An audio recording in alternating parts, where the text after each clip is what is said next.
Une pluie fine leur léchait les mains. Ils les tenaient serrés du haut de leur colère, immobiles. Plus bas, des petits hommes aux yeux de morve attendaient la curée. Ils sortaient des collèges, concurrents, démocrates.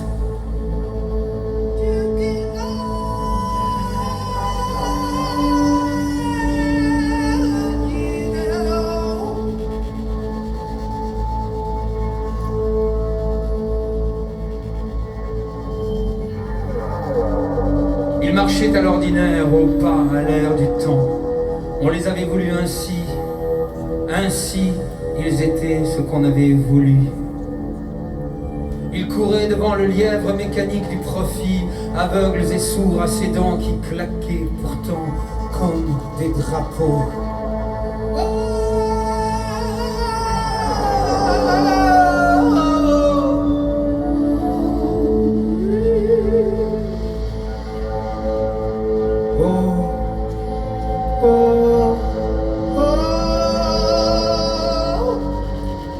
Au ciel tondu. On leur avait promis la curée, on leur avait promis des téléviseurs, on leur avait promis des soft drinks et la gueule du bonheur en prime.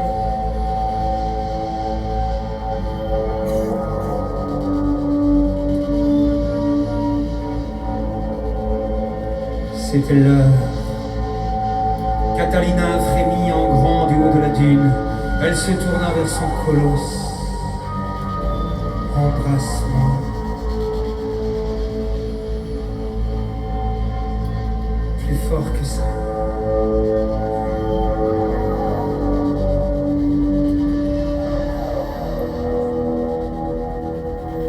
Lui d'abord ne bougea pas.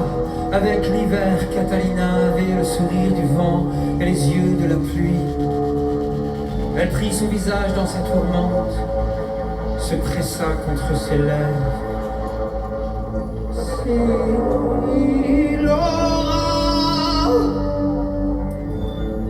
C'est Laura qui ruisselle à l'eau.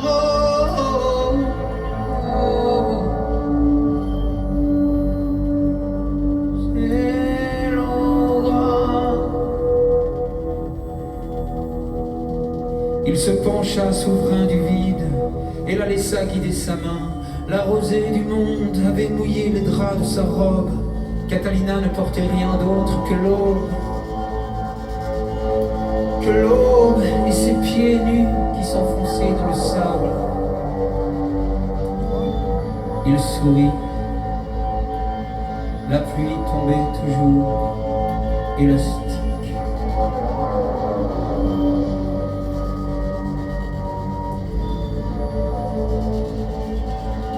Tout là-bas, au pied de la dune, les gosses exultaient en de longs râles cosmologiques. Du ciel, ils venaient de recevoir la carcasse qu'ils dévoraient. Des carcasses de Coca-Cola, des carcasses de corbillard. La curée du bonheur, on vous dit.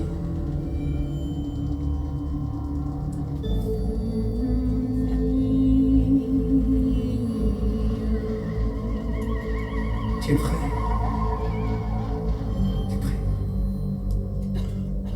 Il fit signe que oui, mais sa cartouchière était vide. Elle lui jeta un regard à passer par-dessus bord, mais lui continuait de sourire. Ne t'en fais pas. Et il vissa l'arme à son poing.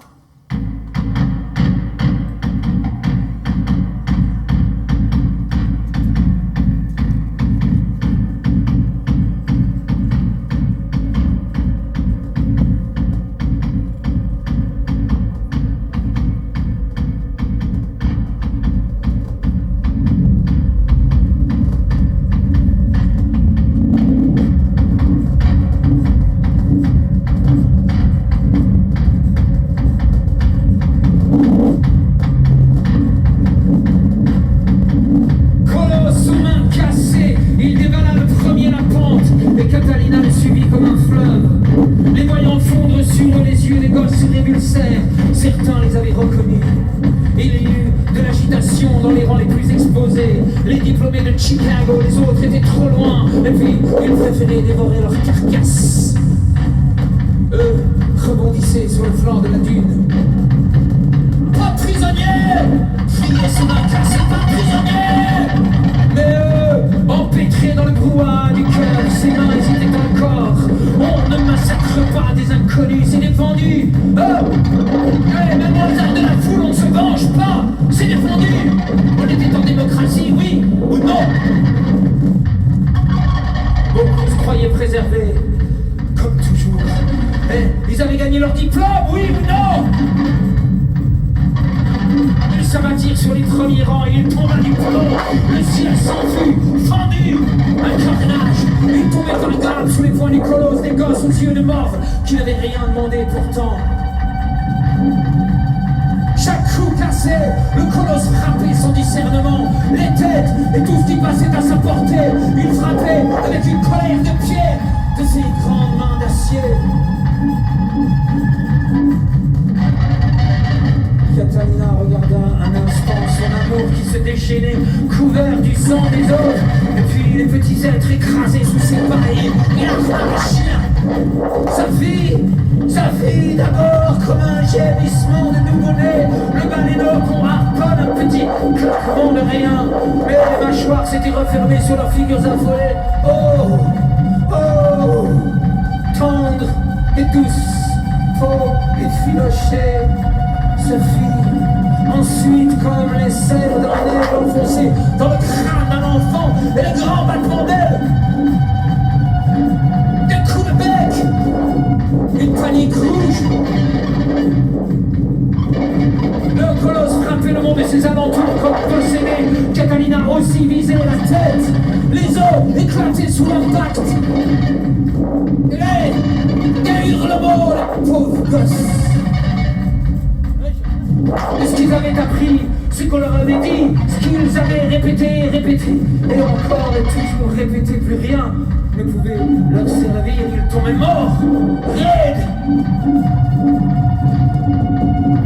Des tas de Chicago Boys s'amoncelèrent autour d'eux, on vit même des sommets, des graphiques imprévisibles, des nouvelles catastrophe. Enfin,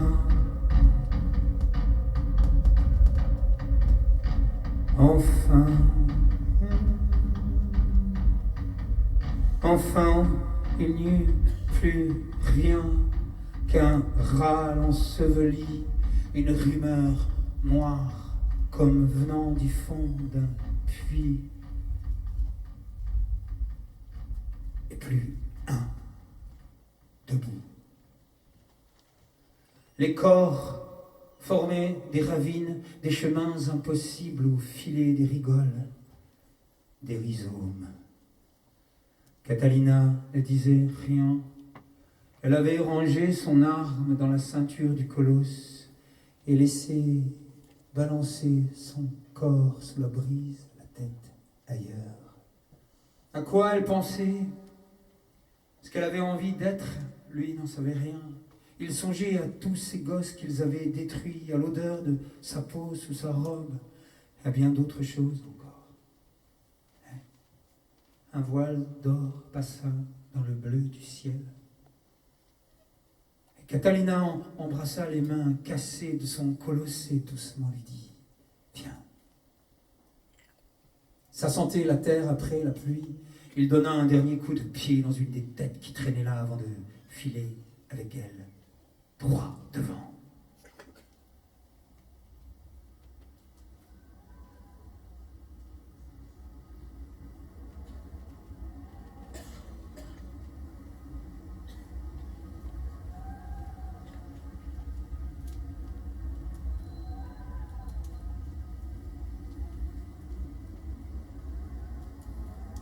Tu crois qu'il nous cherche? Qui ça? Je sais pas. Les autres, là, les responsables de tout ce carnage.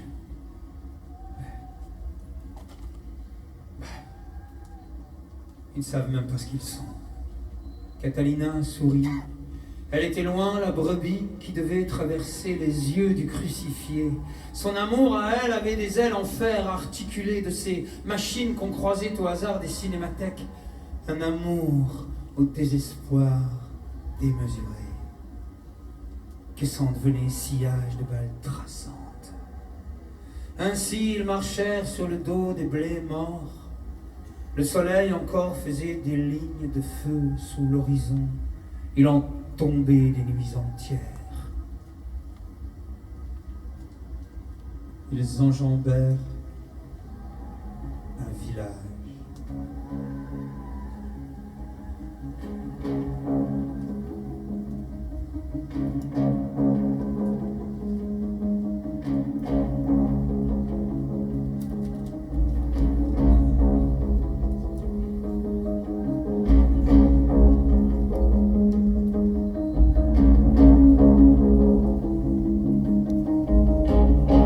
Les bombes avaient laissé des cratères comme des poumons crevés dans la terre, de la dentelle brodée au fil des barbelés.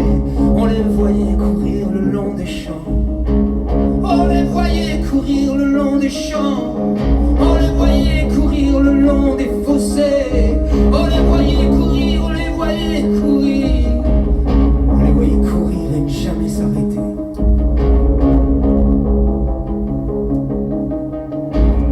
Ils enjambèrent une rivière enfin, ce qu'il en restait, un ruban de boue émergeait, quelques mines oubliées. Les enfants qui jadis y avaient péché, aujourd'hui flottaient dans les souvenirs des aînés, mais leur ricochet hantait encore les rives et les marais. Alors pour elle-même, Catalina se récita un petit poème.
Ils errèrent un moment par la terre désolée, avançaient au hasard comme si les mines avaient troué leurs pas, et de cette marelle hypnotique ils sortirent épuisés.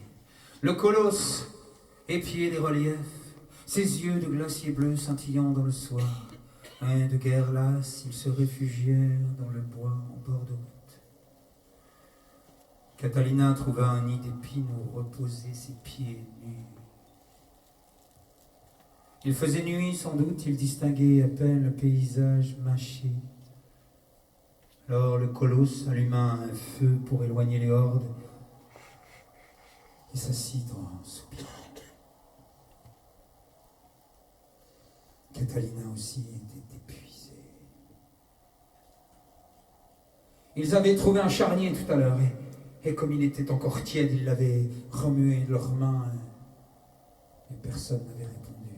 Ni la petite fille dans le corps de femme, ni rien.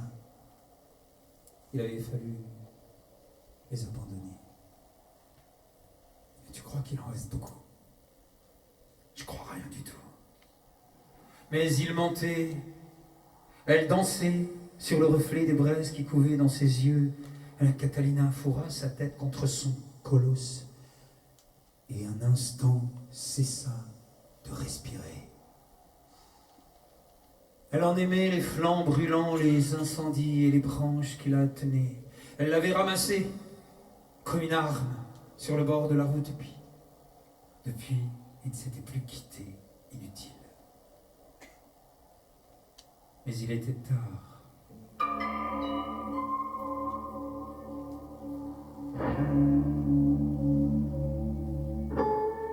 Catalina s'endormit là, bercée par le doux ronronnement de la vapeur qui s'échappait de lui, son colosse d'argent, aux yeux de glacier bleu.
Personne ne rêva cette nuit-là, ni celle d'avant, ni d'ailleurs celle d'après.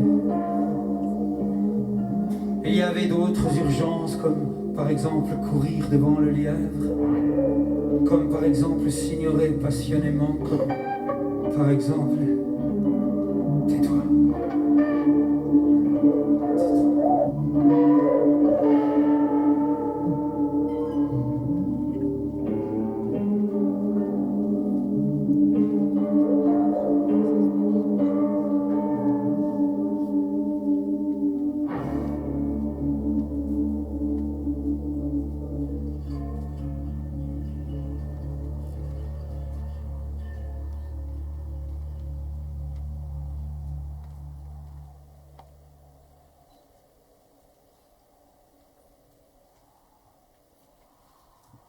Ils se réveillèrent sans savoir si c'était le matin.